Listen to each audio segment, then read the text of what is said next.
Good morning students. आज हम जो हाफ चैप्टर हमारा रहता था बेटा history and generation of computer वो पढ़ने जा रहे हैं। तो हम कहाँ पे पहुँचे हुए थे? EDVAC तक हमने पढ़ लिया था। तो आज हम पढ़ेंगे EDSAC। इसकी फुल फॉर्म है electronic delay storage automatic calculator. It was developed by M.V. Briggs at Cambridge University in 1949 and used mercury delayed lines for storage. ये जो डेवलप किया गया था M.V. ब्रिग्स के द्वारा कैम्ब्रिज यूनिवर्सिटी में 1949 में इसको डेवलप किया गया। और इसको किस लिए यूज किया गया था? मर्करी डिलेड लाइंस थी उनको स्टोर करने के लिए इसको डेवलप किया गया था। It was second useful operational electronic digital stored program computer. यह दूसरा महत्वपूर्ण operational electronic digital stored program computer था। उसके बाद है UNIVAC यूनिवर्सल ऑटोमेटिक कंप्यूटर, जिसकी फुल फॉर्म है Eckert and Mauchly produced it in 1951 by universal accounting computer setup.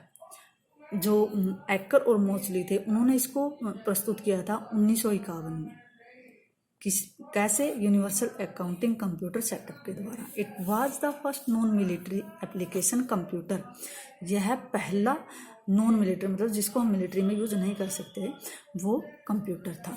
उसके बाद है बेटा जनरेशन ऑफ कंप्यूटर। अभी तक तो हमने पढ़ा हिस्ट्री क्या है कंप्यूटर की, कौन कौन सी डिवाइसेज बने, कंप्यूटर ने कैसे इन डिवाइसेज के बाद अपना रूप लिया। तो अब है जनरेशन ऑफ कंप्यूटर। कौन कौन सी पीढ़ियां हैं कंप्यूटर की? Generation refer to the state of step up in the development process. Generation का मतलब होता है कि step by step development process में क्या क्या चेंज होते गए। Throughout time human have invented resourceful machines. Time के अनुसार ह्यूमन ने जो अलग अलग तरह की मशीन बनाई। Let's observe the changes in each generation. तो आइए हम ऑब्जर्व करेंगे कि इन जनरेशन में क्या क्या चेंजेस हुए and know how we are able to get the modern computer in our palm. तो आज जो कंप्यूटर हमारे हाथ में, आज हमारी हथेली में है, वो हमें कैसे मिला, उसको हमें कैसे प्राप्त हुआ, वो ये हमें देखेंगे। सबसे पहले फर्स्ट जनरेशन थी बेटा, वो कब से कब तक चली? फर्स्ट जनरेशन थी 1940 से 56 तक चली पहली जनरेशन। और उसमें क्या यूज हुआ? वैक्यूम ट्यूब्स यूज हुई सर्किटरी के लिए। उसके बाद डाटा इनपुट ऑपरेशन कैसे हुआ? पंच कार्ड के द्वारा हुआ। डाटा आउटपुट ऑपरेशन कैसे हुआ? Punch cards as the main storage medium assembly के द्वारा हुआ। एक्सटर्नल स्टोरेज क्या था? स्टोरेज एक्सटर्नल के लिए क्या यूज किया जाता था? मैग्नेटिक टेप्स यूज की जाती थी। उसमें लैंग्वेज कौन सी प्रयोग होती थी? मशीन लैंग्वेज यूज होती थी। और उसके एग्जाम्पल कौन कौन से हैं? फर्स्ट जनरेशन के एग्जाम्पल हैं कौन कौन से कंप्यूटर थे फर्स्ट जनरेशन के? यूनिवैक और इनैक और इडवैक। नेक्स्ट है सेकंड जनरेशन। ये कहाँ से कहाँ तक चली? 1956 से 1963 तक चली, 1956 से 1963 तक। अब यहाँ पे वैक्यूम ट्यूब की जगह किसने ले ली थी? ट्रांजिस्टर्स ने ले ली थी। जो डाटा इनपुट ऑपरेशन था वो पंच कार्ड्स और मैग्नेटिक टेप से होने लग गया था। और data output operation punch cards के द्वारा। और एक्सटर्नल स्टोरेज के लिए अभी भी मैग्नेटिक टेप से यूज होती थी। और लैंग्वेज कौन सी यूज हुई इसमें? फोर्ट्रेन और कोबोल और बेसिक PL1। और इसके एग्जाम्पल कौन कौन से हैं? सेकंड जनरेशन के IBM 1400 है और एंड 700 सीरीज IBM 350, ये इसके एग्जाम्पल हैं। नेक्स्ट है थर्ड जनरेशन स्टार्ट हुई 1964 से 1971 तक। और इसमें अब ट्रांजिस्टर की जगह किसने ले ली? IC ने ले ली, जिसकी IC की फुल फॉर्म है इंटीग्रेटेड सर्किट्स ने ले ली। अब इसमें इनपुट ऑपरेशन के लिए क्या यूज होने लग गया? कीबोर्ड यूज होने लग गई। और आउटपुट के लिए मॉनिटर यूज होने लग गए। एक्सटर्नल स्टोरेज के लिए मैग्नेटिक डिस्क यूज होने लगी, पहले टेप यूज होती थी। उसके बाद है languages sophisticated OS operating system were use किए गए। पास्कल और फोर्ट्रेन, कोबोल और RPG लैंग्वेज इसमें यूज होने लग गई थी।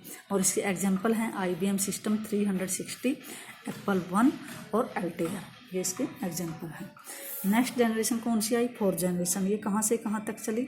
ये 1972 से 1985, 1972 से 85 तक चले। अब यहाँ पे आईसी की जगह क्या यूज होने लग गया? माइक्रो प्रोसेसर यूज होने लग गया। इनपुट के लिए कीबोर्ड, माउस और स्कैनर वगैरह का यूज होने लग गया। मॉनिटर और प्रिंटर जो है आउटपुट के लिए यूज होना शुरू हो गया। Magnetic disk with higher capacity के साथ मैग्नेटिक डिस्क यूज होनी शुरू हो गई थी। उसके बाद लैंग्वेजेज कौन कौन सी यूज हुई थी? यूजेज ऑफ स्पेशल सॉफ्टवेयर, अलग स्पेशल सॉफ्टवेयर यूज होने लग गए थे फॉर मेंटेनिंग लार्ज डाटाबेस को मेंटेन करने के लिए, जैसे RDBMS या C++ लैंग्वेज 1985 में इसमें पहली बार यूज हुई थी। और इसके एग्जांपल हैं IBM PC इन 1980 और दूसरा है एप्पल मैकिंटोश इन 1984 में बना था, एक 1980 में बना था। नेक्स्ट है फिफ्थ जनरेशन, लास्ट जनरेशन जो है हमारी प्रेजेंट एंड फ्यूचर, जो चल भी रही है और जो आने वाली भी है। उसके बाद विद